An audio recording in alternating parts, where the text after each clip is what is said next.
Hello and welcome to Market Domination. I'm Josh Lipton, live from our New York headquarters. There's just an hour to go now until the closing bell, and stocks are mostly higher here. The S&P 500 on track to close at a fresh record high. Yahoo Finance's Jared Blickery and Jake Conley join me now on the latest market action. Welcome, guys. Jared, I'll start with you with a market that just is resilient, feels like it wants to move higher. What are you seeing? Yes, we're seeing that in the averages as well as some of the individual sectors, industries. Let's take a look here on the Wi-Fi Interactive. First, here's the Dow. It's underwater today. It has not been one of the huge outperformers over these last 11 days. But let me show you what's going on with the Nasdaq. We are seeing another day of gains over 1%. That's up 1.37%. Nasdaq is set for its 11th straight day of gains, and that's ditto for the semiconductor index, the so-called SOX, as well as XLK. That's large cap tech. So tech has just seen this monster rally. Now here's the S&P 500. It is up 0.75%. And let me show you what it's done over these last 11 days. It's up over 10%. So I went back in history and I found 23 times since 1962 that the S&P 500 has been up 10% in 11 days. And those usually have pretty good returns. You're talking about a year out, up 20%, over 80% of the time. But only three of those times did it get back up to those record highs, which is what we're looking at right now. March 2000, 1982, someplace in there, and also November of 2020. Now, 82 and 2020 were good buys, but March 2000, that was the top of the tech boom, and that was not very good. So we don't have a lot of data there in terms of these rallies into record highs, but that's something to think about. Now, moving on, here's a Russell 2000. It's just barely up today. I'm going to dial this back down to an intraday. And I just want to show you what's going on with the Magnificent Seven. So small caps not really outperforming today, but the large caps, the biggest stocks, are the clear winners. And this has been the case over the last few days. We've seen software come back over the last 3 days, as well as the Magnificent Seven. And if you take a look at the large cap sectors here, I'll show you what's going on today. And there we go. So consumer discretionary is actually leading today. Then we got communication services, then tech, plus financials. Those top three sectors are the mega cap sectors, and you can see each of those up over 1% along with financials.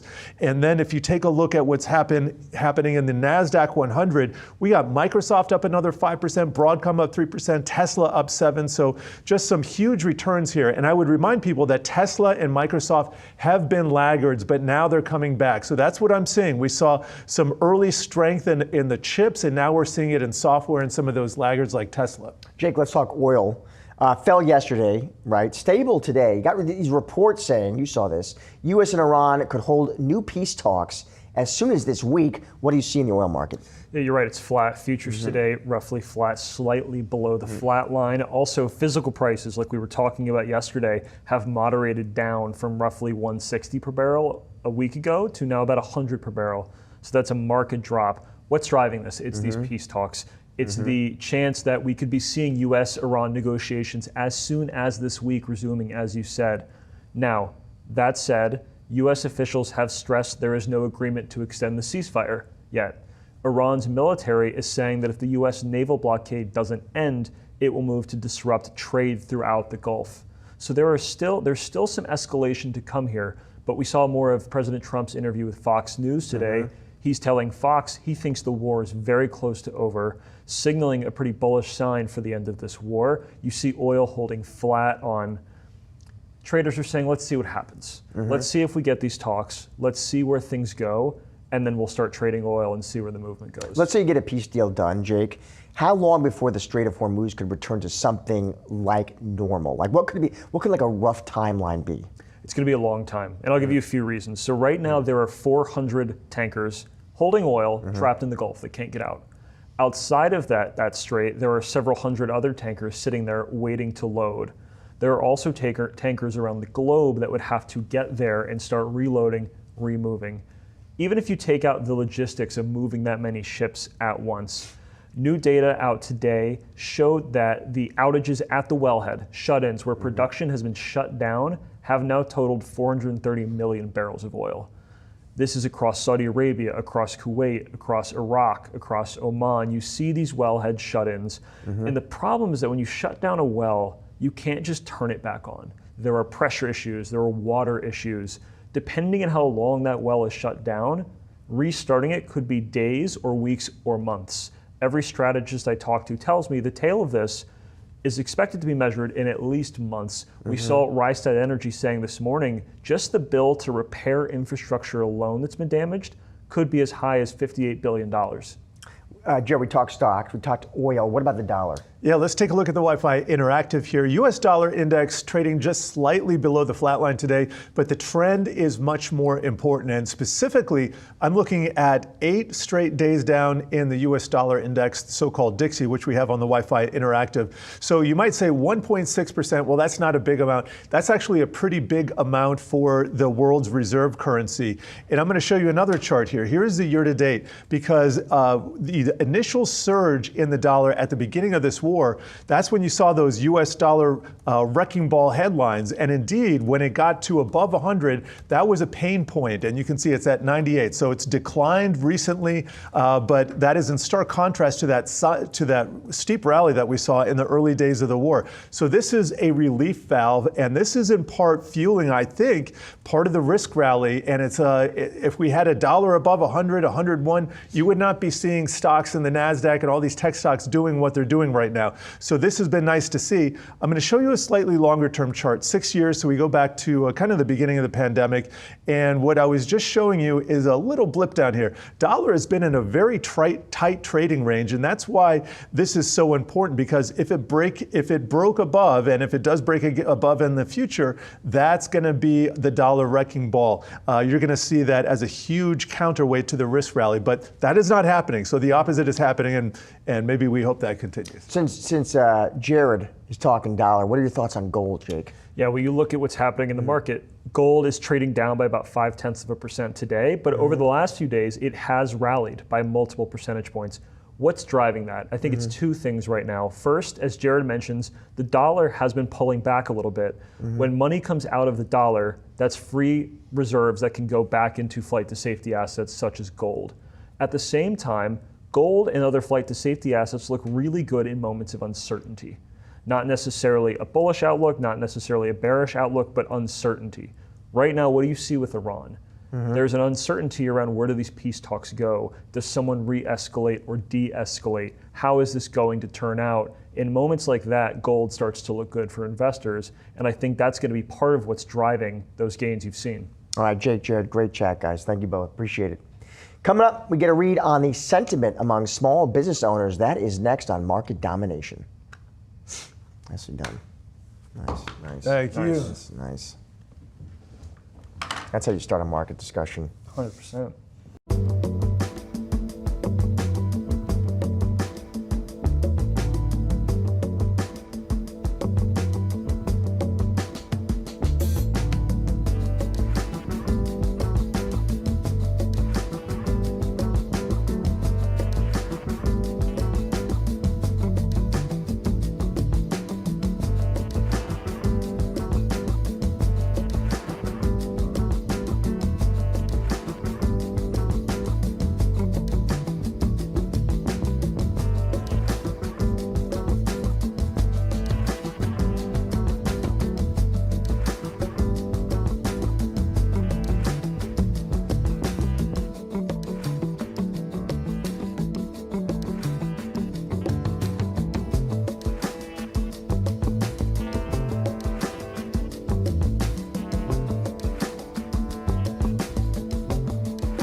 Trends and expected business conditions sour sentiment among entrepreneurs. Here to break it all down, we got Holly Wade, the executive director of the National Federation of Independent Business Research Center. Holly, it is good to see you. So let's just get to the headline number, Holly. We'll start there. It looks like that drops here to 95.8.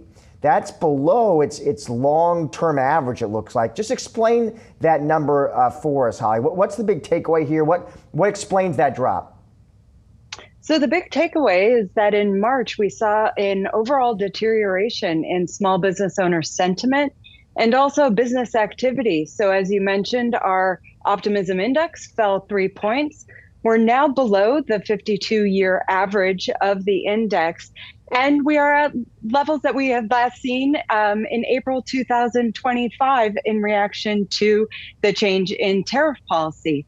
So, this last year has been fairly stable and good readings for the optimism index. But this last month, we did see a significant drop in sentiment. A number that kind of jumped out to me, Holly, here was CapEx plans hit their lowest level, basically, it looks like, since the financial crisis. I mean, what is going on there? Why are small businesses not eager to invest? Would you chalk that up to rates, uncertainty? Is it an oil spike, all three? What do you think?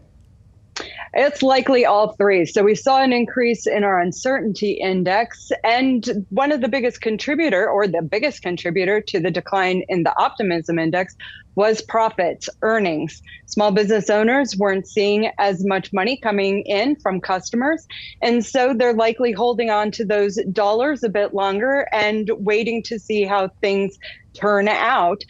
So they're really cautious about spending those dollars, and also financing costs.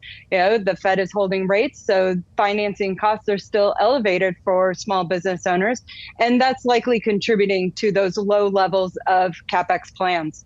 If I'm reading this correctly too, Holly, it looks like you all are saying sales trends actually turn negative. And I'm just wondering what you make of that. What do you think that suggests about the consumer and maybe expectations for future sales? So it does appear that consumers this last quarter were holding on to their dollars also, and not spending as much at small business owners, whether it was B2B transactions or general consumer spending at small businesses. So there was a large drop in that. Looking forward, that held flat. So we'll see how that transpires over the next few months. But small business owners are struggling to figure out how to absorb those higher energy costs, those higher oil and gas prices, and looking at ways to be more efficient, but also having to pass along those costs to the consumer. What about hiring plans, Holly? What does the survey indicate? So with hiring plans, that seemed to stay stable. We did see a drop in our employment index, but that was largely due to the compensation component. So again, there isn't as much pressure in increasing compensation. They're trying to hold on to as much money as possible to try and absorb those costs on the energy side. But as far as hiring plans, that's remained stable. We didn't see much of a deterioration there.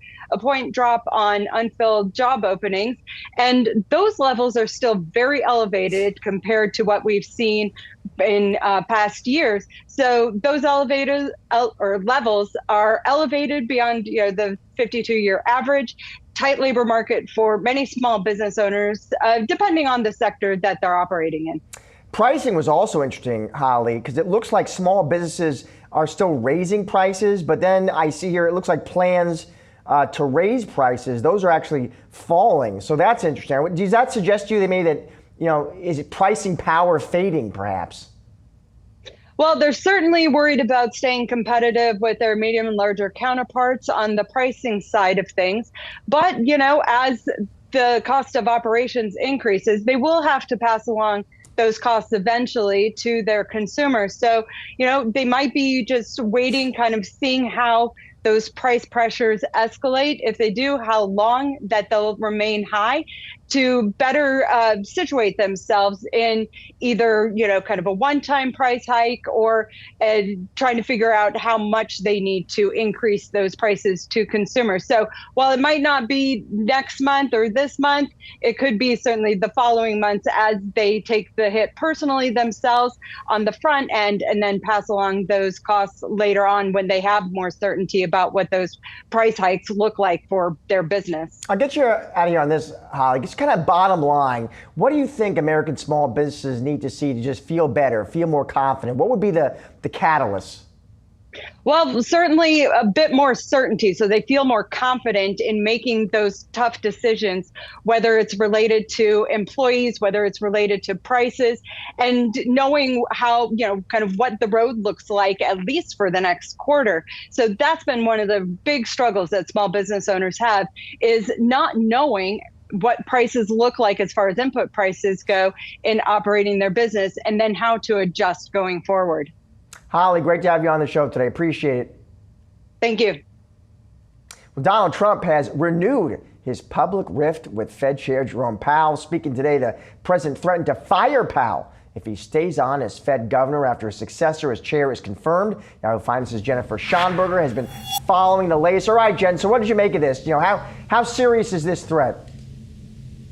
Yeah, Josh, once again, we are seeing another threat from President Trump to fire Fed Chair Jay Powell, this time on grounds if he does not step aside when his term expires. From what I can tell, he's serious about the threat. The question is, how do things unfold over the next month?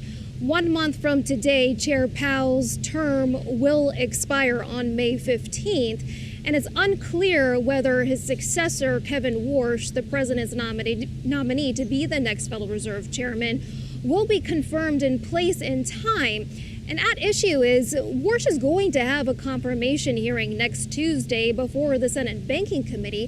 However, Republican Senator Thom Tillis, who sits on that very committee, has vowed to block his confirmation unless he's able to see resolution of the Department of Justice's investigation into Chair Powell. At this point, Tillis very much dug in and unclear when that investigation may be resolved. Chair Powell has said that he will remain on as chair pro tempore if we are in that situation come a month from now, and that he will follow the law, and that is what the law states. And I actually did a little bit of due diligence, and according to the holdover provision in Section 10.2 of the Federal Reserve Act, it does state that upon the expiration of the terms of office, members of the board shall continue to serve until their successors are appointed and have qualified.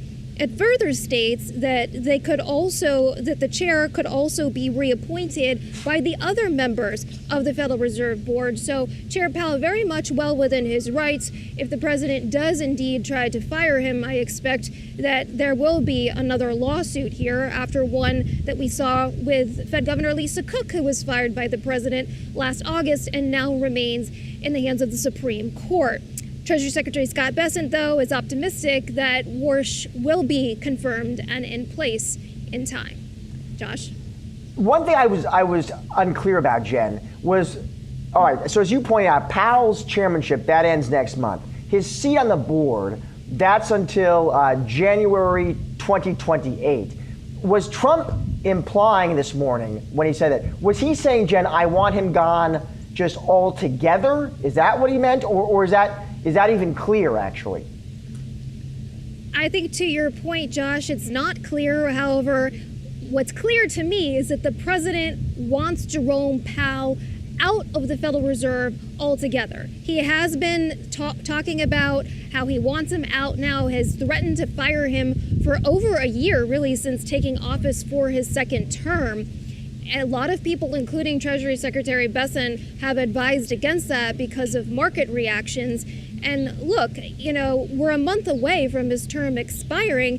I think had there not been what Chair Powell perceives to be as threats to the central bank or an investigation into him criminally, we probably wouldn't be looking in this situation. Powell likely would have stepped down as chair and from the Federal Reserve Board of Governors. However, given the situation we're in right now, I think Chair Powell believes it is his duty to protect the independence of the central bank and certainly wants to see the investigation through until it is very clearly resolved. And Jen, switching gears, I know you just spoke to Treasury Secretary Scott Bessent. What did he have to say? That's right. Today is tax day in America, and I'm here at the White House, as you can tell. So I was able to speak with Treasury Secretary Scott Bessent about the tax season that it just has completed and is unfolding as far as the refunds that many Americans can expect in the coming weeks. I also talked to him about Kevin Warsh. Take a listen to all that. 45% of tax filers have taken advantage of no tax on tips, no tax on overtime, the credits for our great seniors, and deductibility of American-made auto loans, or auto loans on American-made cars. And look, that means more money in Americans' pockets. That's what America First is. It's the American people first, and that even though all this has happened, 70% of Americans still think they pay too much in taxes. So we're going to continue working away on that, but it's been a great season. We're starting to modernize the IRS, bring the technology kicking and screaming into the 21st century. And my three goals, privacy, collections, and service. Customer service is up. We have more Americans than ever filing electronically. We have more Americans than ever contacting the IRS in digital form, which leads to much better response time and outcomes. I think a lot of Americans don't know that you yourself, actually, when you were a younger man, used to work and got tips, and you were headed to Las Vegas with the president later this week. So this no tax on tips is actually quite personal for you. It's very personal. My first two jobs as a busboy, and I worked putting out the beach umbrellas and chairs in South Carolina, and a substantial portion of my income then was tip income. So, and I go out, I was up in a diner in Westchester County, New York, a high tax area, and these people are very happy to have some relief. And I met with the police unions, the fire unions, and some other government workers unions, and they're all asking for more time now because they get to keep more of it. Yes, that's the American dream, isn't it? You did mention that 70% of Americans still feel like they're being overtaxed. And we know that there is the potential for 2 reconciliation bills for Republicans in Congress this year. I know you did a lot with that one big, beautiful bill, but are there more tax initiatives that you would want to pursue that perhaps could be tucked into those? I think we're very happy now with the working families tax cut, because the one big beautiful bill, if you think about it, is very well balanced. You had the president's 4 signature measures, and then we also increased the standard deduction from $2,000 to $2,200, and then on the other side, for corporate America, we brought back to 100% expensing for equipment, 100% expensing for factories, and 100% expensing for R&D. This same trip up to Westchester, there's a company called Regeneron. I'm old enough to remember they were a biotech company. Now they're a big pharma company. And again, Westchester is a high tax, New York State's a high tax area, but they're able to stay there because of the full expensing. Well, to your point, we're seeing not just benefits for the consumer, but also on the corporate side. I'm curious how much investment, how much new manufacturing, how many new factories we're seeing as a result of this, and putting the two sides together, the business side and the consumer. What does this mean for the economy, especially at a time when we're seeing, to your point, a temporary increase in energy prices? Yeah, but I think it's temporary. The stock market lives in the future. Stock market just hit a new all-time high today. And so it's looking beyond this. And I think what the American people are feeling is real, but my message is that it will be short term, and we can look beyond that. And to have a non-nuclear Iran for 50 years, we had the appearance of security, but we didn't have security. That if the Iranians had gotten a nuclear weapon, they could have easily held everyone at the Straits of Hormuz hostage. Do you think we could still get a 3% handle on GDP this year? Easily. Let's talk about, today is not just tax day, it's April, it's Financial Literacy Month. Yep. And as part of this tax season, we saw the quintessential Trump accounts that were rolled out, a big savings tool for Americans and American children. I know that you're very big on financial literacy and education in America. So what is this administration doing to boost financial education and encourage financial literacy, and how can the Trump accounts help with that? Good. So I would tell all your viewers, if you didn't file, easy to remember, Form 4547 with your tax return, you can do it separately, and trumpaccounts.gov. So far, we've had 5 million families file for the Trump accounts. 1.2 million of them will be getting the $1,000 initial seed contribution. And look, I think this is going to be one of the great financial literacy tools of all time, because before, I've worked on financial literacy for decades, and people are curious, they want to learn, they want to learn how to manage their money, use their money to make money in a smart way. But when it's an abstract concept, it's not that helpful. But now we can see that they have a stake in the system. They'll be able to look on their phones. They'll be able to see the value of the account. They'll be able to see the components of the index funds.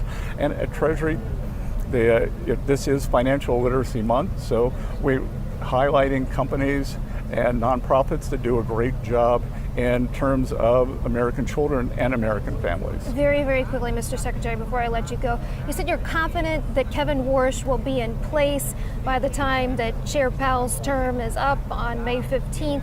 What gives you that confidence? Have you been talking to Senator Tillis at all? Do you think that investigation will be wrapped by then? What are you hearing? What are you seeing? No, I think Kevin is a great candidate. I've known him for more than 2 decades, but it doesn't matter what I think. What matters is what the Senate Banking Committee thinks, what do the Republicans think. Maybe some Democrats could actually do the unthinkable, come across the aisle. And I think that they've all said that he is a great candidate, and I think they want to do the right thing for the American people. Was Treasury Secretary Scott Bessent speaking with our very own Jennifer Schonberger. And speaking of the Federal Reserve, let's now take a look at some polymarket odds. The date of Jerome Powell's departure from the Federal Reserve Board, the end of this year, the most likely at the moment at 67%. And for more odds like this, scan the QR code on your screen to go to Yahoo Finance's Prediction Markets Hub, powered by Polymarket. Well, coming up, how Homebuilder is dealing with this stagnant housing market. We dive into that next on Market Domination.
Economic uncertainty taking a toll on homebuilder sentiment, bringing it down to a 7-month low. The CEO of the National Association of Homebuilders, Jim Tobin, joining us here to discuss. Jim, always great to see you. So let's dig into this. Sentiment drops to 34, Jim. That did miss estimates. It was the lowest reading since last fall, it looks like. Walk us through what is going on here. What's driving this, Jim?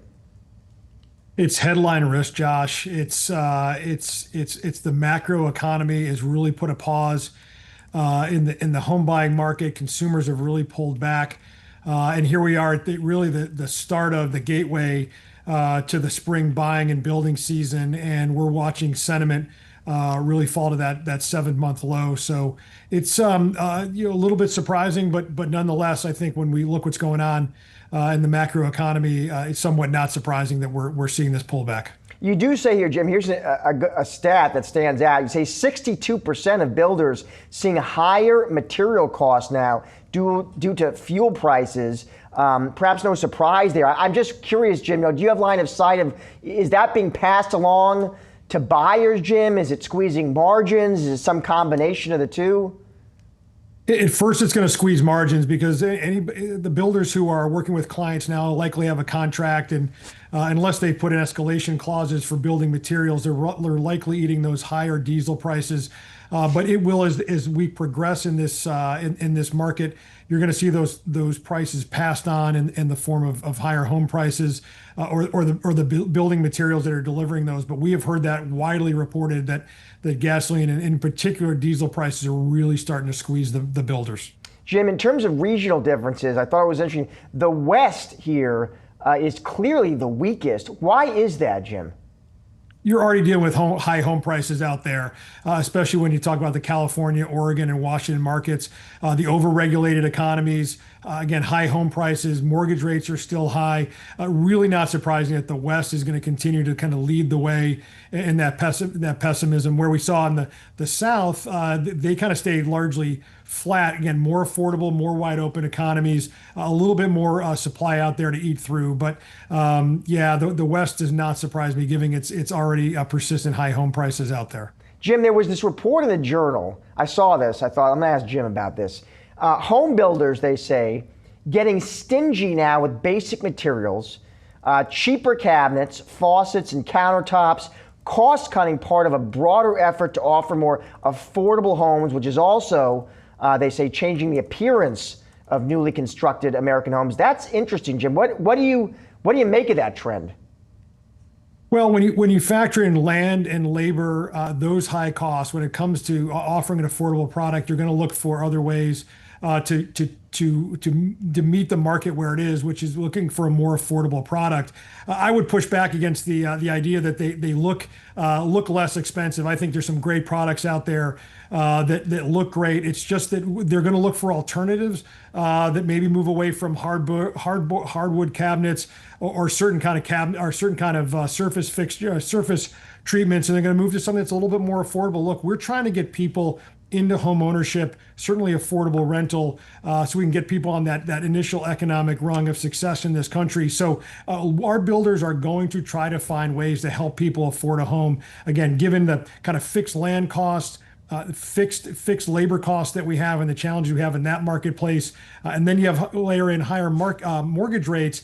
Builders are going to work with people to try to make sure they can deliver an affordable product. Mortgage rates, Jim, I'm just curious, how much at the end of the day does just this all come down to that 30-year fixed? And unless that materially comes down, Jim, and stays down, we're going to be dealing with this same cool market? I think that is a large part of it. I think it's still sticker shock. We talked at the beginning of the year, we saw mortgage rates fall. We were close to 6, if not sitting right on 6. Now we're back higher than 6.25, hovering near 6.5%. That itself is going to keep people off the sidelines. But I still come back to the macro headline risks that we face. Given where we are, international conflicts, the president himself said there's going to be some short-term pain. If you're about to move into the home buying market, are you better off pausing or are you going to move forward right now? And I think what we've seen, the consumers and certainly builders are holding their breath right now to see how soon we can get out of some of these larger entanglements, and we can move forward with some consistency where we can see the bond market begin to move in the right direction, mortgage rates to move in the right direction.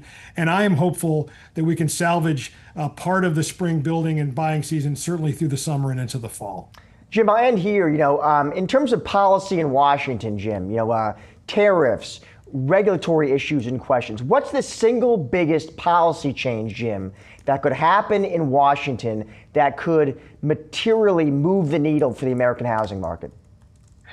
Boy, it's not one thing, but I would say that if we could take a look at our current enforcement mechanisms when it comes to the immigration system, much of our labor is immigrant labor. How can we kind of cool that down, and how can we make sure that we're having a broader conversation about policy? And then I'd also say there's a large housing legislation that's sitting in the Congress right now. It has some problems. In fact, I believe that while there is a lot of good in it, there are some ways that it will actually constrict new housing production. We are working actively to change that legislation so it does bring more housing online, and more importantly, get that to the president's desk. So there are some large policy conversations. Of course, this administration is working a deregulatory agenda, and we are seeing a lot of those come online. It's never one thing, Josh. Unfortunately, I wish I had a magic wand, but I think that there are a lot of things here in Washington, D.C. that are being worked on that if we can get those over the goal line, it will signal to the home buying and home building market that there are better times ahead. Jim, as always, great to have you on the show. Thank you, sir. Thank you. Now time for some trending stories. Joining me for that, I've got Yahoo Finance's Brooke DePalma and Jay Conley. One story we can't escape: the rising cost of travel. Airlines are raising ticket prices and bag fees as jet fuel prices keep climbing. So, Brooke, if you feel like you're booking a flight lately and your costs are going up, you're right. The Journal out with a piece saying prices for tickets, checked bags, and fees have all been climbing since the start of this war. What do you make of it? Yeah, we already heard from the CPI print that airline tickets have risen about 15% year over year. This is getting expensive. If you want to travel, they'll get you for just about everything. You want to check your bag, there's a cost there. You want to pick your seat, there's a cost there. And even, is it real or fake that the day that you book your flight, you'll get the best deals? It seems like every single thing that goes into traveling is hard to figure out when it comes to trying to keep down on a budget. But at the same time, we still see consumers willing to spend up. Jake, I recently took the family on a vacation, got the entire Lipton team into one bag.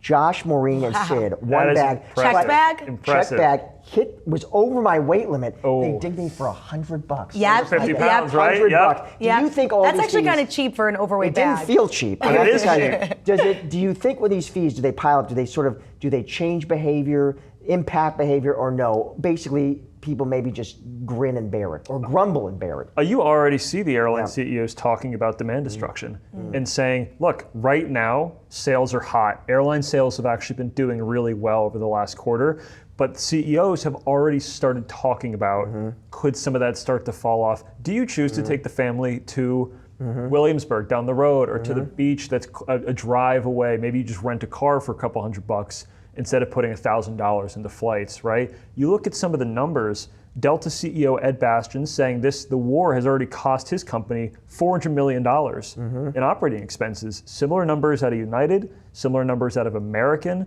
Now United CEO Scott Kirby saying he thinks oil could go to 175. That means jet fuel is going to go higher. I want to quote this number. Jet fuel in Chicago, Houston, Los Angeles, and New York for a gallon of jet fuel, $4.69 on Monday, was up from just $2.50 before the war. Yeah. So that is nearly doubled. Yep. That's going to keep coming through to the consumer. And also, too, now you see these airlines cutting back just the available miles or sea miles, just how far they're willing to go, how many flights that they have available. And that also makes it a little bit harder as a consumer to pick which flight you're going to get on. Maybe then you're like, the flight's not even worth it. I'm not even going to take the trip. Or if I'm a Delta loyalist or a JetBlue loyalist, is the price imbalance now enough that I'm going to betray that loyalty, go get a flight with American? And JetBlue, who I've been loyal to, doesn't want to see that. But what control are they going to have over those prices? Window or aisle?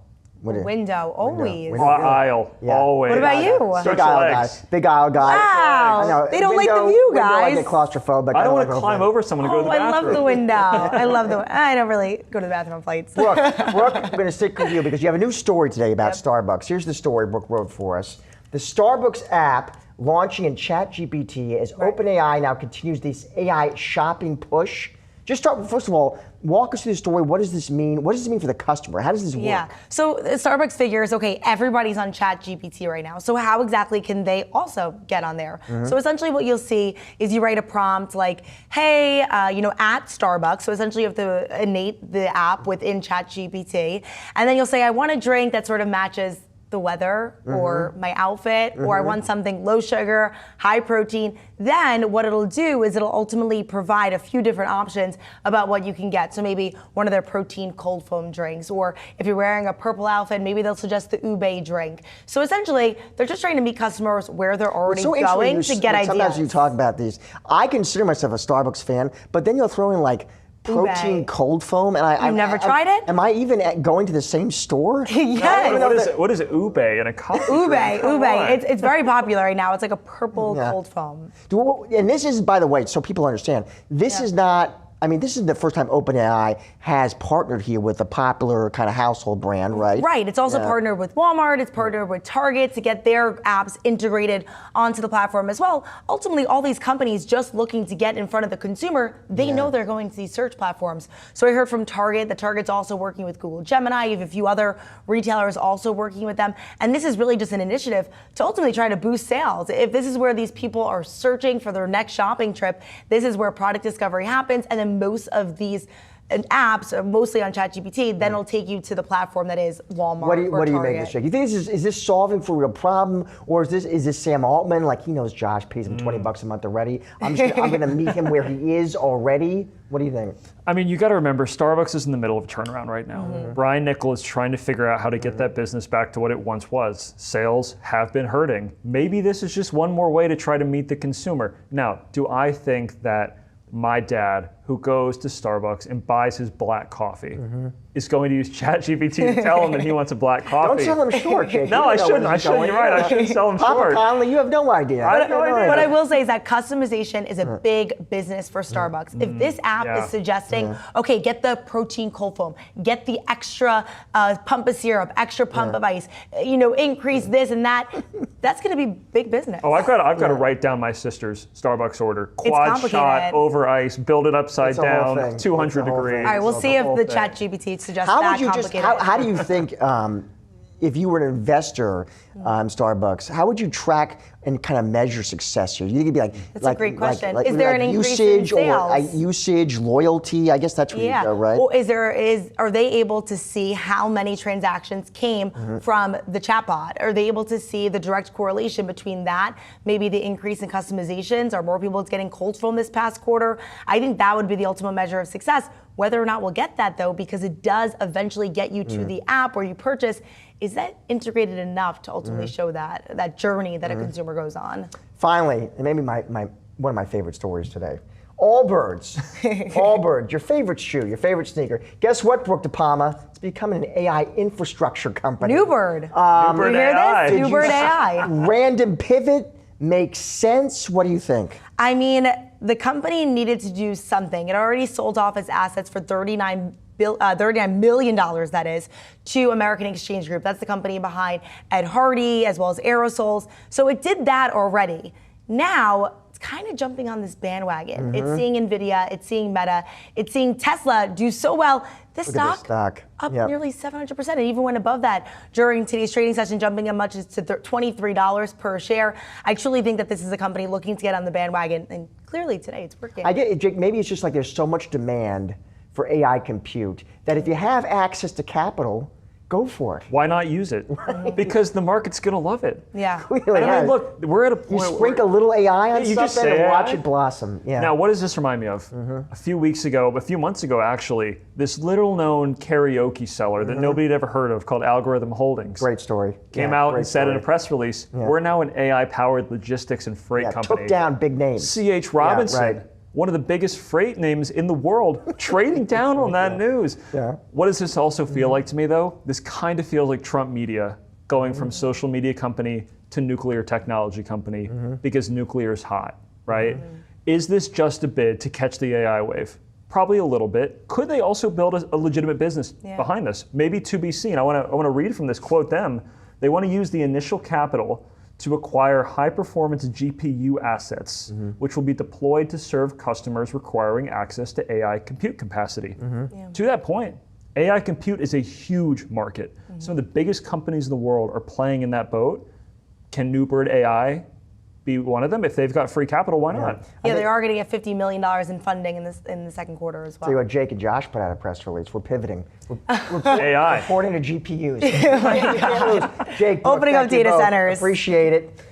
Coming up, the CEO of Phillips 66 weighing in on the energy crisis and the conflict in the Middle East. Stick with market domination.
The chief executive of Phillips 66 says the energy shock caused by conflict in the Middle East is presenting the most tumultuous time in the history of oil and gas. Mark Leisure spoke to Yahoo Finance's executive editor, Brian Sozzi, at the Semaphore World Economy Conference. This is my first trip to a Semaphore event. There's a lot of discussion around Iran, a lot of discussion around AI, both very timely and important of interest to us. So glad to be here. Just a broad range of CEOs, a lot of different perspectives, all looking at the same kinds of issues. They all have to be asking you, like, Mark, what's going to happen with oil? Is that the question you're getting?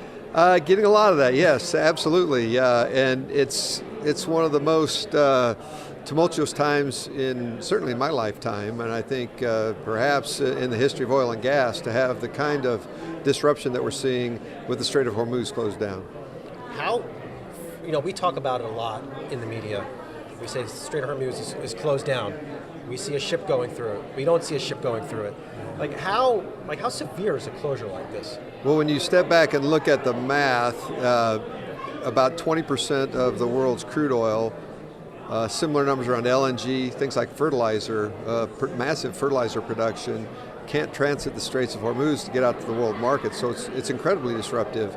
The world has become very integrated and very efficient, so every barrel of oil that comes out, everything gets put to use, and when you pull 20% out of that stack, it causes great disruption. And I don't think we've seen the full impact of that disruption yet. It's still, the world has been working down inventories, but all of that production has been stuck inside the Straits of Hormuz. Now you get about 7 million barrels a day, I think. Saudis can move via pipeline, maybe another couple million, 1 or 2 million out through UAE. So the net impact that's 12 million barrels a day roughly that's not getting produced and into the markets, and that's a big disruption. What does that full impact look like, and when does that happen? Well, I think that I was just reading this morning an article that said that the last shipment of crude oil that was on the outside of the Straits of Hormuz was delivered and tapped into. So that's a sign that those inventories are going to start getting very tight out there. You see reports of Asian refineries cutting back production to conserve their inventory. You see a lot of buying in the U.S. North American crudes for Asia, and a lot of crudes out of the Atlantic Basin being acquired by Asians, where they're feeling the quickest impact of that. So you're seeing the movement shift around the planet, the supply chain shift to accommodate that, and it's going to be a tough market with 12% of the volumes not in play. There's also this thinking in the market that once the Strait opens up again, things will be great, back to normal. Like what is the damage this 6 weeks what has it done to the oil market longer term? Yeah, I think first of all, I hope peace breaks out today. I hope that the ceasefire lasts. We have a lot of friends in the Middle East, a lot of partners in the Middle East, and we would love to see things get back to normal for them as quickly as possible. But the fact is, you're going to have to replenish those inventories that have been drained around the globe. You're going to have to figure out what refineries, what LNG facilities, and what crude oil production will do once the hostilities cease and the strait is open up. So in normal circumstances, if all of a sudden all of those hydrocarbons came back into play, you'd still see a long tail refilling the inventory chain around the world. I think that's going to be even more disrupted by the fact that you're going to have facilities that aren't working well, aren't working right, aren't working 100%. For instance, the state of Qatar had 2 of their LNG trains taken out by missiles. I think they came out and said that it would take 3 to 5 years to get that capacity back online. That's what I want to ask, how difficult is it to rebuild what has been destroyed? It will be difficult. It'll be timely. You'll have to redesign things, build things to repair. Some of it will come back quickly. Some of it will take longer. But I think you think of it in terms of a tail effect, that all that production is not going to come back online instantaneously. It's going to be a slow, gradual process going forward. I wrote a story a couple of weeks ago, and it was tied to a Goldman Sachs report saying that some countries may run out of oil. And at the time, I'm like, all right, Goldman wrote it, I'll keep it moving, I'll get the story out there. We're not going to run out of oil. Is that what we're looking at here? Are some countries just going to run out of oil? I don't know that they will completely run out of oil, but the price will be bid up until something shifts to where it's needed most, and that's the way the free markets will work. Fortunately, the U.S., North America, we've got plentiful crude oil, Permian Basin, Canadian crudes. We have more crude oil than we can consume, so we're a net exporter of crude, we're a net exporter of refined products. So we're making sure everything runs well, is efficient in this environment, so we can continue to provide the energy that the world needs as well as we can. You mentioned AI at the top of the interview, and some executives I've talked to in the AI front, they're like, we need more power, we need more energy. What type of demands is AI putting on companies like yours looking out over the next few years? Yeah, the big demand for AI data centers is going to be for electric power, and I think the biggest source of electric power is going to be gas-based generation, burning natural gas to generate electric power. We do have some supplies of gas that we control, and of course we're always interested in finding the best way to monetize that gas to avoid building more pipelines. As you see data centers built out in places like West Texas, for instance, you can avoid the pipeline infrastructure to feed that natural gas directly to the power generation that provides the power for those data centers. So that's the impact, the electrical demand and the natural gas demand. There's plenty of natural gas in North America to supply the needs. I think the big hurdle to get over is that how is electrical power then provided? Is it off the grid? Is it on the grid? All of those things are being sorted out as we speak. Has this administration made it easier to get done what you need to get done in the U.S. market to get permits to drill or wherever you're exploring? They are absolutely doing everything they can to smooth the regulatory processes. There's a lot of permitting reform discussion going on in Congress. We believe that something could get done this year to make sure that whether it's a pipeline for gasoline, for refined products, for natural gas or electric transmission, you name it, that there's a more streamlined process to get these things permitted, and that once they're permitted, you're not subject to ongoing legal processes that could shut down that project. They want to be able to get the assets in the ground that deliver the energy that people need, whether it's electrons or hydrocarbons or whatever it may be that you need to run your business, that you've got a clean and clear and efficient way to get there from a permitting perspective. Of course, Phillips 66, in a transformation of its own that you're leading, like where are you at in your transformation journey? Yeah, we've been on a journey for the last 4 years focusing on becoming more efficient, more agile, to creating that culture that recognizes that we have to get out of bed every day and figure out the best way to do what we do. Our mission is to provide energy and improve lives, and to do that we have to have the best people, the best assets, the best access to hydrocarbons. We're in the business ultimately of gathering and processing hydrocarbons from crude oil fields, natural gas liquids, and converting those molecules into things you use every day. And the world depends on us to do it very efficiently, very effectively, safe, reliable, consistent operations, and we have to deliver strong returns for our shareholders in the process. So cost is a big element. Are you happy with the portfolio as it sits today? I'm happy with the portfolio, but I always want to improve. We are on a continuous transformation. I don't think you can ever lay down your sword on transformation. We're always leaning in, looking at ways to get better. There's always some new technology out there. There's always a new opportunity, and markets are changing. So we have to be thoughtful. We have to be agile in what we do. We're leaning in on AI, around machine learning, getting the most out of these massive assets that we have. And it's a 24/7, 365-day-a-year job. And we're always thinking about how can we be more consistent in our performance and consistently improving that performance each and every day. Bell on Wall Street.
Stocks ending the day mixed here. The S&P 500 and Nasdaq Both closing, though, at record highs. Our very own Jared Blickery standing by with all the latest. Jared. Thank you, Josh. Well, the Dow disappointed a little. We'll get to those record highs in a second. First, the intraday price action. You can see it couldn't close the gap from yesterday's close, but the Nasdaq Composite hit 11 days today, up 1.6%, closing at the highs. And that is a record high, by the way, the first for the Nasdaq Composite since October of last year. S&P 500, first record high in a couple months. And also Russell 2000, barely green. I think investors will take that as well. But it was really a strong day for the mega caps. Here's the Magnificent 7 ETF from Round Hill, up 2.5%, closing very close to those record or highs of the day. I do like to say records here. Let's take a look at the large cap sector action. Here we see tech and consumer discretionary. Those were the two outperformers, each of those up about 1.5%. To the downside, we had more losers and winners here. Industrials, materials, both of those off more than 1%. Utilities close behind there. But let's take a look at the Nasdaq 100, which itself closed at another record high, similar to the Nasdaq Composite. So a few standouts. You got Microsoft up 4.5%, Tesla up 7.5%, and down here Broadcom up over 4%. Decent performance from Nvidia, Alphabet too. Each of those up more than 1%. Apple up more than 3%, coming off a loss. And if we take a look at the software sector, boy, that is a lot of dark green there. And if I sort by performance, you can see the top row, nothing there up less than 6%. You got Atlassian up 10%, Datadog just behind, Shopify up and up about 8%. If you take a look at the semiconductors, a little bit more red than green. So software and semiconductors have swapped places, but semiconductors has been the strong play all year long. Just want to show you what's happened with the ARK Innovation Fund holdings, aside from Tesla. I just mentioned Shopify as well. Hood, Coin, both popping here. Hood up about 10%, Twilio up 8%. So the disruption play trade coming back as well. You can even see this in meme stock land. Here's what's happened today. Here's over the last 3 days. I don't want to focus on any names in particular, just to show you that risk on is definitely back. And I'll send it back to you, Josh. All right, thank you, Jared. Appreciate it. Let's take a closer look now at the markets. Joining me is Scott Ladner. He is Horizon's Chief Investment Officer. Scott, always great to see you. So let's start here. We have war with Iran. We got oil prices spiking. But as Jared was just noting, we have a stock market resilient. Yeah, we got a screamer. Wants to keep moving higher. Explain that to me. What's going on here? I mean, Josh, I think this is like a kind of a classic recognition of the market saying, listen, we're measuring this war now in terms of days and weeks, not in terms of months, which where people thought, feasibly this might have been a kind of a months-long thing. Nobody thinks that anymore. You can see poly markets like the end of the poly market's got it like by the end of April being done by like 90% is the price right now. You can see it in all the prices of all sort of cross-asset things. But if this war is really going to be done, like if we're sort of done with this thing, and it's not going to have this long-term impact that nobody thinks it's going to have right now, then we go back to what we were talking about 6 weeks ago, which was all the tailwinds coming from fiscal stimulus, from monetary stimulus, from this incredible like everybody's talking about AI because that's the only thing to talk about. Like all of those things are mattering. And oh, by the way, we're getting some company earnings that are coming out, that have just started to come out, and they're going to come out over the next couple of weeks. And everything's looking really good. So if we can forget about the war and sort of the big geopolitical thing, we go back to the micro part of the world, and the micro stuff looks pretty good. You got a healthy consumer, you got a labor market that is like static, but still reasonably strong, and you got this incredible tailwind coming out of fiscal stimulus from the government, fiscal stimulus from the private sector with respect to capex build-outs, and earnings that are looking frankly pretty darn good. So I've had strategists sitting right there, Scott, who basically say just that. And paraphrasing it, basically what they say is, Josh, as long as I think the economy is solid and I think earnings are solid, I'm constructive near term. Is that how you see it? That simple? It is a little bit that simple, I think. Yeah. And because look, to get off of that position, you got to say like what's going to go wrong. And you can always come up with things that could go wrong. But the war could kind of reemerge. Like we could have things that go wrong on that side. You could have sort of the black swan event, like it's some sort of nuclear type of thing. Like there are certainly things that can go wrong, but they haven't yet. And so in the absence of those things going wrong, there is so much of the tailwind coming in this economy. There's so much like positive momentum that we had before the war started, that if the war ends up being this blip, then that positive momentum is just sort of roll right over it. As an investor though, Scott, I'm just curious, with the war, what do you sort of monitor on a daily basis? Like what's on your radar? Do you pay close attention to these warring diplomatic headlines? Are you watching traffic flow for the Strait of Hormuz. What are you watching? Well, yeah, look, we're watching all the things that everybody else is watching, but I'm not sure we've got any edge on any of this stuff, right? I mean, like this is not a geopolitical events in particular are not something that you can really have much of an edge for forecasting. They're more of like a read and react type of situation. And so like what we're saying is like, yeah, listen, I listen to what Trump says. I listen to what, like everybody else does. Like you have to listen to what these folks are saying. And by the way, if you want to know what Trump is thinking, he'll tell you. Just listen to him. Like he's telling you very clearly, like he wants out of this war. He wants this thing to be done. You should, like, the market is starting to listen to him a little bit. So, we're listening to all those things. We're looking at the straight traffic, all that kind of fun stuff. But at the end of the day, like, if you look at like December oil futures, like that's the kind of the market saying, and they haven't budged a whole lot. I mean, they went up some, but they're not nearly what obviously front month stuff is. They're saying this is just not that long it's not going to be that long of an event. If we started seeing like longer dated kind of oil contracts really move, if you started seeing more hostilities, there's like a heightened level of hostilities, like that might move the needle.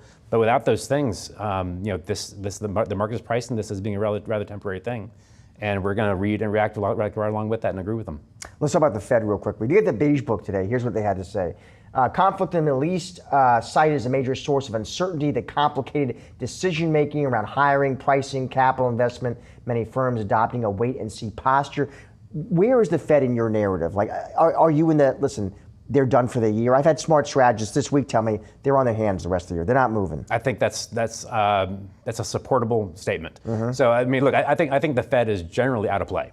There is no state of the world in which they're going to raise rates in this environment. So like people are a little bit worried about like inflation pressures, they're going to raise rates, like no chance. Like they're dual mandate central bank. They look at core, not headline inflation, not like the Europeans. There's no chance that they're raising rates. Also, would you say the labor market, yes, it's cool, but no signs of crashing? No, it's just stagnant. So like the way I've been talking about the labor market has been, like everybody's been saying, it's no hiring, no firing. That's not a robust labor market. That's not a dynamic labor market. That's labor market that I think you characterize as fragile, but it's holding in, and it's been this way for a year and a half. So so long as the labor market kind of holds in like it's doing, and by the way, companies that are making a lot of money and having expanding margins don't fire people. They just don't. So long as all those things kind of hold in, the Fed doesn't have much of a worry on the employment side, but is definitely part of their radar. Let me ask you, how do you think the U.S. economy responds, though, Scott, if indeed 2026 the Fed is just sitting on their hands? Just fine. Look, I mean, as far as the economy goes, like what the Fed does for the rest of this year really matters almost zero. What the Fed did a year and a half ago is actually starting to hit the economy right now, because it takes about a year and a half for Fed cuts to actually come into the economy. They obviously impact the markets much quicker than that. But as far as the economic impact for the Fed cuts, we're getting those right now, and that's kind of baked into the cake right now. So if they cut once or twice or 0 times the rest of this year, okay. It's really not going to move the needle for us a whole lot. So I think the Fed's generally out of play. Scott, let's end here in terms of how you want to be positioned. It looks like you moved back toward tech and the U.S. Your new favorite international, Latin America. Explain that for us. Look, I think Latin America, one, has shown a good amount of resilience through this war. There are some interesting things that they have going economically and sort of structurally, both on the currency side and also on sort of like just the way their economies are structured with their oil exporters, all this kind of stuff. They're an interesting sort of international hedge towards if this thing were to flare back up again. So when we're talking about portfolio construction, we think it's a pretty good idea right now to have a lot of weight into the mega cap tech stuff, because I can think of no less correlated pair than Google's earnings and the price of oil. So if you're worried about that, you want the mega cap tech stuff in the portfolio. And then if the war does if something happens and oil stays higher for longer than we think it is going to be, those international, the Latin America parts of the international market are probably going to be your best and safest places to play that. It may actually benefit from some of these higher. Do you want exposure to Europe here? No. How come? Because they have a central bank that is hamstrung by looking at a headline CPI or headline inflation, and they may actually have to raise rates into a demand destruction event. It's a really bad look. It's a really bad situation. They kind of did this to themselves, and they are more exposed to energy prices because they're a more industrial economy than the United States is. Scott, always great to see you, especially on set. Thank you. Thanks, Josh. Coming up, get a look at the latest Rolls-Royce EV. That's next on Market Domination Overtime.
Robinhood's stock getting a lift after a big legislation win as the SEC now changing its tune on day trading limits for small investors. Yahoo Finance's Inez Ferretti joining now with the details. All right, Inez, so the SEC announcing the removal of the long-standing day trading limits for small investors. Walk us through this, Inez. What do we need to know? Yeah, Josh, it's a big deal, especially for brokerages with these younger investors. And so this rule basically was this longstanding rule identifying day traders as pattern day traders. If they made a certain amount of trades within 5 days, they had to have previously $25,000 in their account as assets. What this new rule change is saying is it's taking away that label of pattern day trader, and it's taking away that $25,000 minimum that they have to have in their account as assets, whereby now they will need to just have enough to cover the trades that they make. So this opens the door for smaller investors or investors that have less amount of money in their accounts who want to trade more frequently, and it is sort of an even playing field for investors. Does this rule change, Nez? Does it benefit Robinhood more than kind of the traditional brokerages? It most definitely benefits Robinhood because Robinhood's user base is a young user base, and they tend to, on average, by some accounts, have around $12,000 in their account. And that is, when you compare it to Fidelity or Charles Schwab, I mean, those accounts may have $150,000 or $200,000. Well, Robinhood's accounts, on average, have less. So this benefits them in the fact that these traders who tend to be young and who tend to also do more day trading, they will have the opportunity to trade more. So Inez, if you have more folks now potentially, trading more often, more frequently, that bottom line could mean what for Robinhood's financials? Like, what's the street saying? It'll definitely be bullish for Robinhood because remember that with their volume of trades for them really matters because of this payment for order flow. Remember that term? It was back during the meme frenzy. That's where those order flows go to market makers. The market makers then shares part of the spread with Robinhood. So that's how they make revenue on trades. So the more trades, the more money that Robinhood will be able to make. I would mention also that Robinhood has really diversified over the years from that payment for order flow revenue. I mean, they have many more businesses now, and the street is bullish. I mean, you just had Bernstein yesterday coming out with a note reiterating their outperform rating on the stock, $130 price target on the stock, basically talking about crypto resilience, and so that should be positive for when they announce their results at the end of the month, but also talking about prediction markets and the growth in prediction markets there. So they've definitely diversified. This is just another added bonus because now their user base is going to be able to do more day trading. All right, Nez, great stuff as always. Thank you. Thank you. Well, Rolls-Royce unveiling its latest luxury vehicle, Project Nightingale. It's a convertible EV with a price tag reportedly in the 7 figures. Yahoo Finance senior autos reporter Pras Subramanian sat down with Rolls-Royce Motor Cars CEO Chris Brownridge to talk about the reaction to this new model. Project Nightingale is the first coach-built collection. So perhaps I'll give a little bit of context. What does that mean? Coach-built collection combines 2 aspects of Rolls-Royce. The first aspect is a coach-built motor car. What that means is that it means the design of that particular vehicle can be extremely elaborate and something which is very extravagant. So Project Nightingale, 5.7 meters long, just 2 seats, and it has a remarkable road presence. Not only does it have a remarkable presence, but it's extremely rare. We will only build 100 pieces. So this is a real collector special Rolls-Royce. The other aspect of Coach Built Collection is the journey. So you're finding out about it today, but the clients who will be the owners of this remarkable motor car have been involved for some years now. So we went to them 2 years ago and talked about Project Nightingale and said, we want to build this car, we want to involve you in it, and that's when their journey started. And for our clients, it's not just a superb experience as a motor car, it's been a remarkable client experience as well. Yeah, we're in this space here, which is a client experience space, if you want to call it that. And it's more of a casual, nice place to hang out, but also you have the materials for what the car can spec the car with. Now, the Nightingale is a convertible drop that I mentioned. You're not calling it that, but how important is that to the brand? Because we haven't had one for a while.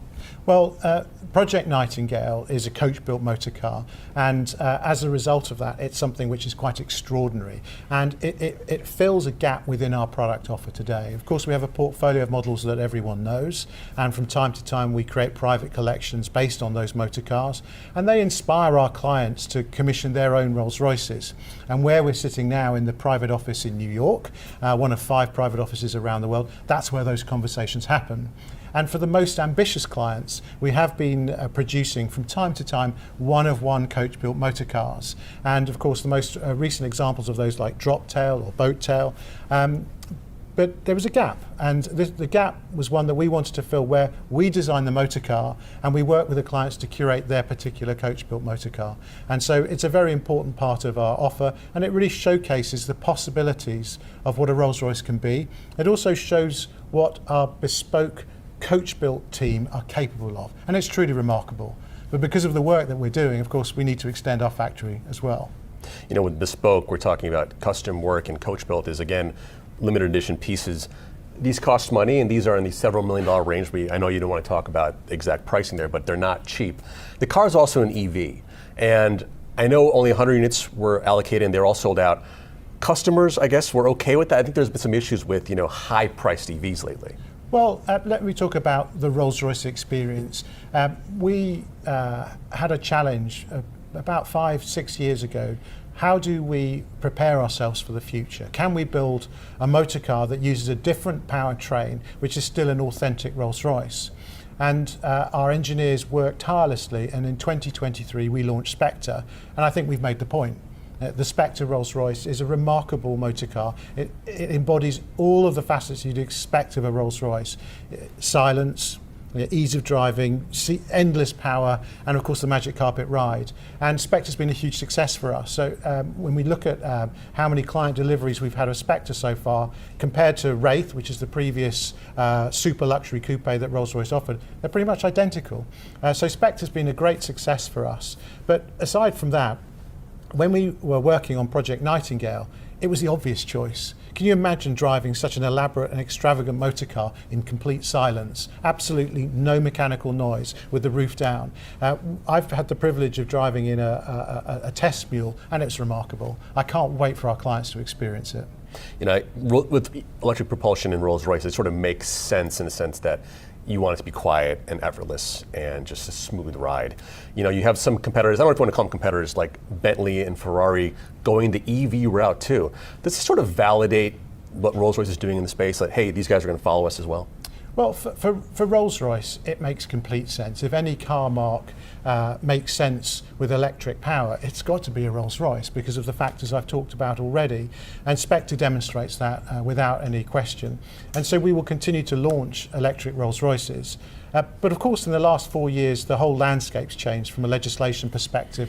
And that's great from our perspective because it means we can continue with the V12 for longer as well. And because of our production facility, the way we work, we're very agile, and we produce all of our Rolls-Royces down one production line. We are able to offer whatever the client wants. So we're extremely well positioned for the future. I'm very excited. I mentioned 2025 in the books, obviously, and it was a decent year for Rolls-Royce, even when there was stuff like tariff headwinds, and those are sort of now kind of put to bed, at least for a little bit. But now we have challenges with the Middle East war, with Iran, US, and Israel. The Middle East, I believe, is a big market for Rolls-Royce. A lot of high net worth clients out there. How are things with that region for Rolls at the moment? Well, just going back on your comment about tariffs and now the situation in the Middle East, there is always something happening around the world which can have an impact upon consumer behaviour. One of the great strengths of Rolls-Royce is that because we have existed for 122 years, our mark is understood as the pinnacle of luxury in every region of the world. And as a result, our business is naturally hedged and we're extremely resilient. In terms of the Middle East itself, we're very much focused upon what is going on there, and our primary thoughts are with the impact the situation is having on the people of that area. But what we are doing is working with our team out there and also our dealer partners to make sure that we're optimizing the logistics so that we can continue to supply Rolls-Royces, because our clients still want them to be delivered. It's hard to say what that situation may bring in the future, but at this stage we're expecting another strong year for 2026 for Rolls-Royce. So despite any kind of tensions there, the Hormuz closure is not necessarily impacting Rolls at the moment. I think that there are always business topics that we have to find solutions to, and we'll continue to work very hard to manage our way around them. So just looking back now for the Q1 in the books, I mentioned that, right? I'm in about 2025. So Q1 now in the books. Yeah. How has the year been going for Rolls-Royce, and what do you kind of expect for the balance of 2026? Well, 2026 has started pretty much exactly as we expected it to. The business continues to be resilient in every corner of the world. As we talked about, there are always topics happening. But the trend that we saw in 2025 is continuing. Since opening our private offices around the world, of which we now have 5, and we're sitting in the New York private office right now, what we've seen is a decisive and clear acceleration in demand for more complex commissions for Rolls-Royces. Just the private office here in New York, which we opened in 2024, with this open, the number of commissions and complexity of those commissions is clearly growing.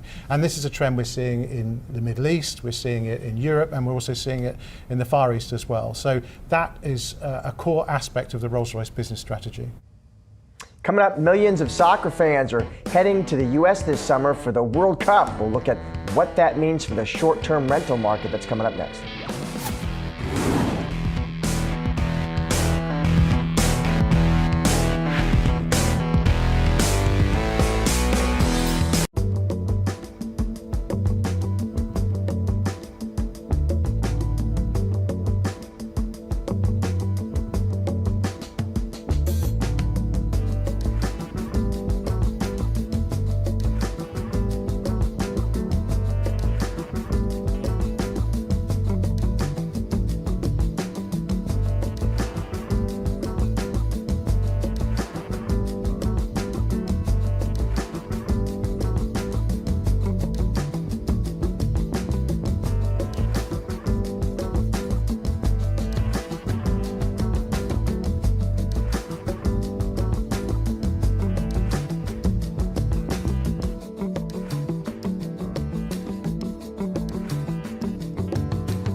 Hello and welcome to Asking for a Trend.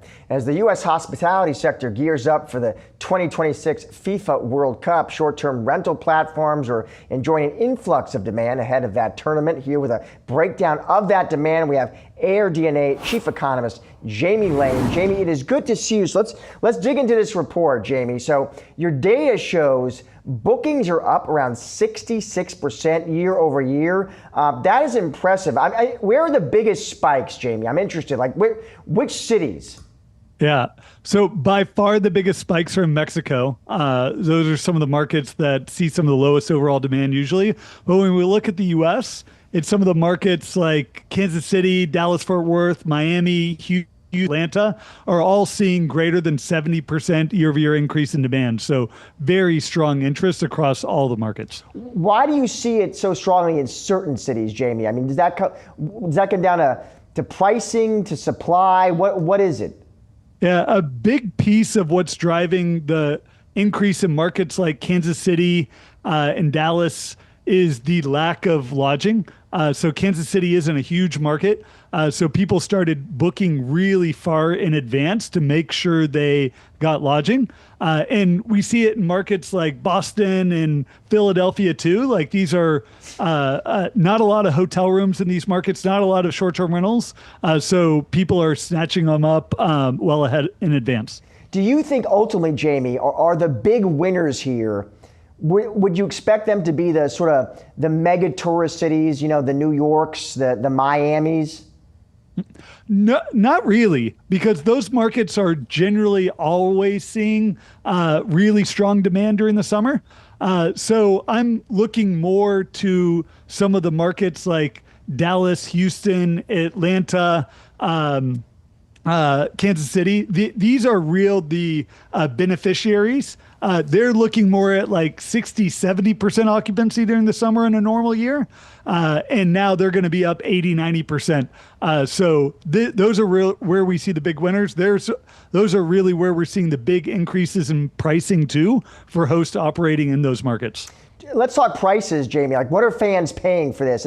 And do they, are they gravitating, Jamie? Is it like budget listings? Is it luxury? What do you see in the data?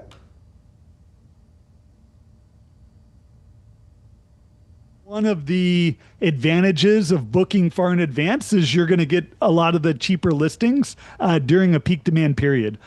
So now we're sitting in 2 months, 60 days before the start of the World Cup. A lot of bookings are coming in now. And this is when you see really and more bookings coming into the higher price listings because that's what's left. And people in many of these markets are going to book whatever's there because occupancies are going to get so tight. So when we look at what's actually been booked so far, average rates are only up about 30 or 40%. But when you look at the rates of what's available to be booked compared to last year, rates are more than doubling, up about 150%. I'm just curious, Jamie, did you spot any smart ways to save in the data? Like, I don't know, with timing or location or length of stay? Yeah, so there are markets where you can get discounts if you're booking longer. Let's say, if you string together 2 games during the group stage, and you're going to be able to get discounts if you're willing to book longer. You're also going to be able to get discounts if you're willing to stay further out from the stadium. So I'm in Atlanta. If you're willing to stay in the suburbs, you can get a great deal. If you're looking to stay within walking distance or at least be able to take the train to the stadium, you're going to have to be willing to pay more. It looked like in the data, Jamie, correct me if I had it wrong, but it looked like hotels broadly still dominate, but how important also are short-term rentals? Yeah, it really depends on the market. If you're in a market like Boston or even Dallas, where the stadium is outside of the city core, whether it's in Arlington in Texas or in Foxborough in Massachusetts, there are no hotels or very little hotels near the stadium. So a lot of the most convenient locations can actually be in short-term rentals in close proximity to where people are wanting to go to see the event and to some of the fan fests, things like that. So it really depends on the market, but broadly, I mean, there are a ton of short-term rentals in and around where people are wanting to go. Final question, Jamie. I'm just curious, when it's all said and done, do you think the kind of the trends we're talking about here, Jamie, are they sort of temporary one-term moves, one-term surges, or no? Do you think this could have more like structural impact in terms of how cities just think about rentals and leveraging global events? Yeah, so this is one of the things that short-term rentals do amazing at, is expanding during major events and then contracting after those major events. So they're great for things like the World Cup, where you have hundreds of thousands, if not millions, of visitors coming in. There's not enough lodging. We are going to see a whole lot more supply being added.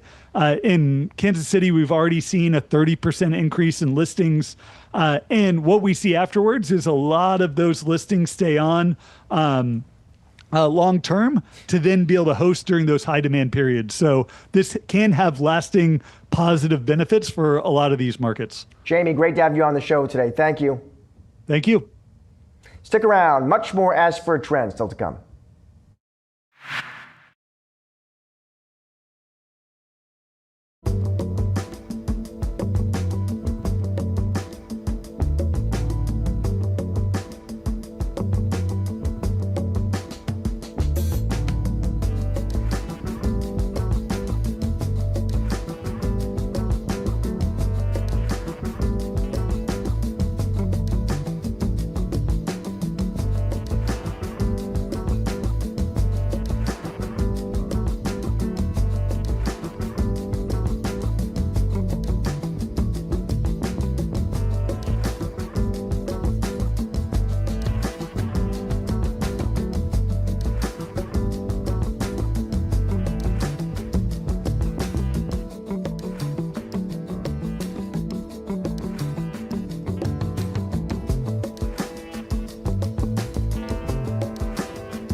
For retirees, the top destinations may not be fields of green and sunny beaches, but instead the city that never sleeps. Yahoo Finance's Carrie Hannon joins here with more on this. Carrie, so let's dig into this story. New York City, Carrie, is the best place to retire. I have to tell you, Carrie, I read it. This sounds completely upside down to me. So please walk me through it. Explain this to me, Carrie.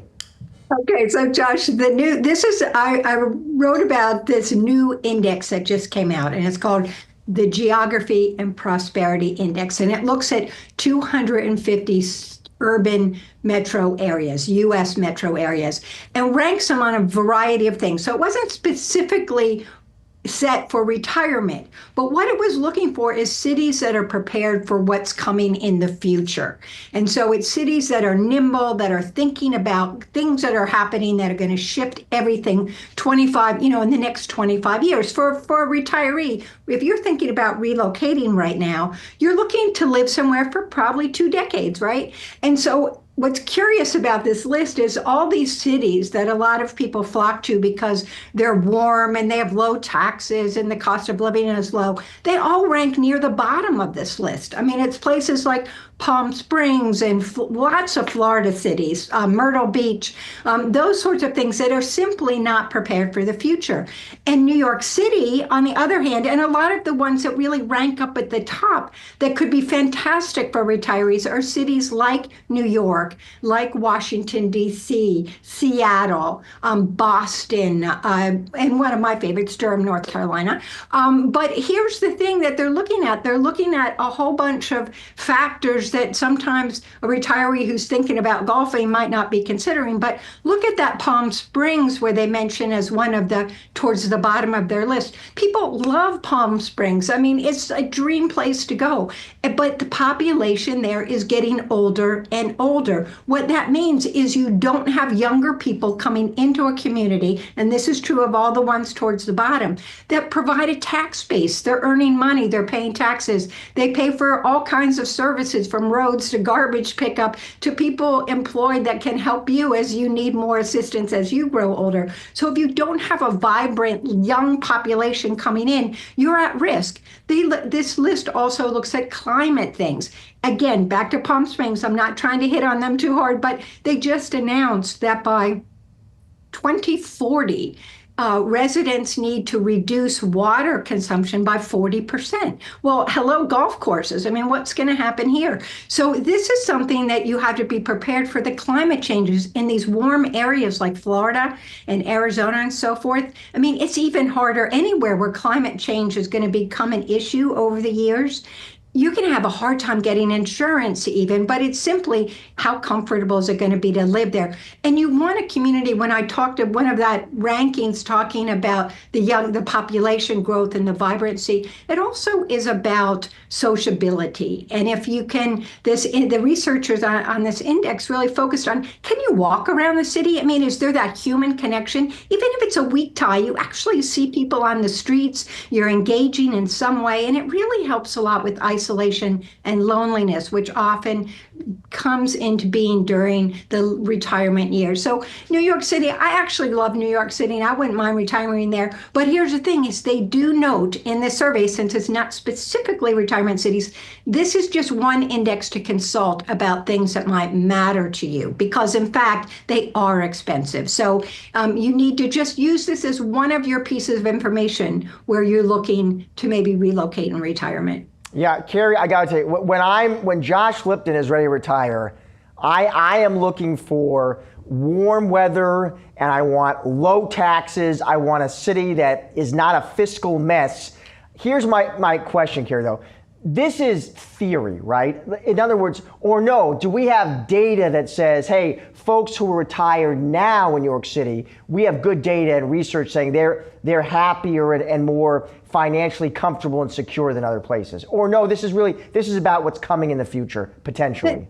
Yeah, Josh, that's a good question. They focused on what's happening today, but really cast an eye out to the governance and what people are doing in government in the areas that can really be looking down the road and saying, how do we need to be adjusting in order to prepare for changes in the job market and all of these various things, these factors we just discussed. New York is pretty sharp on all of these things. And it's really, but it's going to be there's lots of things we're going to look for where we might want to retire. I like the Virginia countryside too, so you just don't know. But it's important to realize you want to be in a community that's going to have services that you need, to have great hospital centers. Near a college town is usually, even on this list, you'll see a lot of great college towns that you have, sort of that intellectual engagement, people coming in, constant turning over of people in these communities, but young people coming in. And so I think there's lots of factors to look for, but yes. So, but this particular index, I'm very impressed with the deep data research they have done looking at these various factors. Switching gears, Carrie, you have another great story out. Inflation is sticky. We know the Social Security cost of living adjustment, COLA, for 2027, flat, Carrie. What do we need to know? Walk us through that. Yeah, these are early days, but people love to throw these numbers out after whenever that inflation consumer price indexes come out. You go, oh my gosh, what's happening here? How's it going to look for Social Security recipients? And so each year you get a bump up in January. Now, the Social Security Administration doesn't announce that official increase in your benefit, which is as we just said, adjusted for inflation, until mid-October. But you get an inkling of where things are going when you look each month. And so the months you really want to focus on that goes into that ultimate calculation are the CPI for July, for August and September. So these are preliminary numbers, but what's worth noting is that even looking at it being 2.8%, which is what was this year and what this particular Senior Citizens League just came out with their number, forecasting potentially it would be 2.8% again next year, is that it really has a big gap with the reality of the prices that seniors are paying right now. Everything from, all of these rising costs in terms of healthcare costs and utility costs and food and all these things. And so there's a bit of a disconnect and a sort of a sense of alarm if, in fact, it does stay flat. So it's worth keeping an eye on, and hopefully we'll see that everything will be pretty much in line with the inflation that seniors are paying. But even this year, there was a lot of consternation that it didn't even close the gap. If I was a retiree, Carrie, and I was listening to this, I mean, does this mean I should consider doing some things differently, just in terms of budgeting or income planning? Oh, if you're currently a retiree, Josh?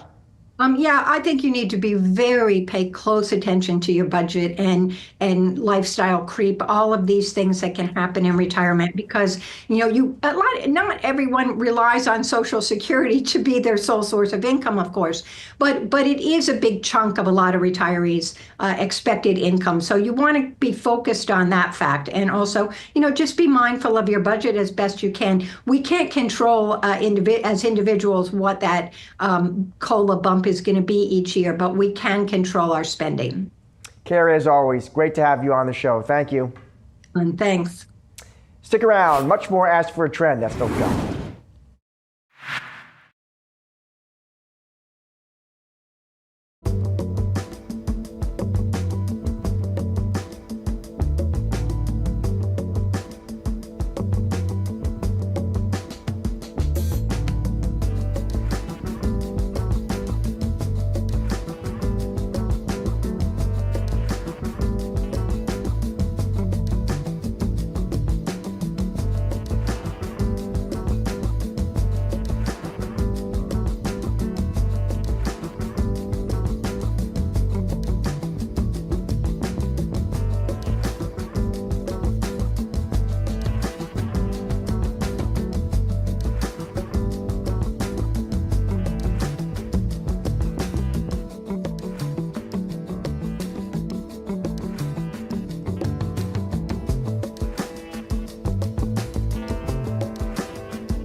Time now for to watch Thursday, April 16th. Tech earnings getting underway. Netflix reports first quarter results after the closing bell. Its first report since the company walked away from the battle to take over Warner Brothers Discovery earlier this year. Investors and analysts will be looking for insight into the streaming giant's future and a key metric, engagement. Ahead of the opening bell, we're going to hear from Travelers, Charles Schwab, and PepsiCo. For the food giant, analysts are watching the snacks business, Frito-Lay. That unit has come under pressure, and PepsiCo recently said it will be cutting prices across brands, including Lay's, Doritos, and Cheetos. As for economic data, we're going to get a look at the labor market with initial jobless claims, plus the Philly Fed manufacturing survey and the weekly reading on mortgage rates. We're also going to hear from Fed officials John Williams and Stephen Myron, which come after Treasury Secretary Scott Bessent reiterated that he believes this recent surge in energy prices will be temporary. That's a wrap on today's show. Thanks for watching.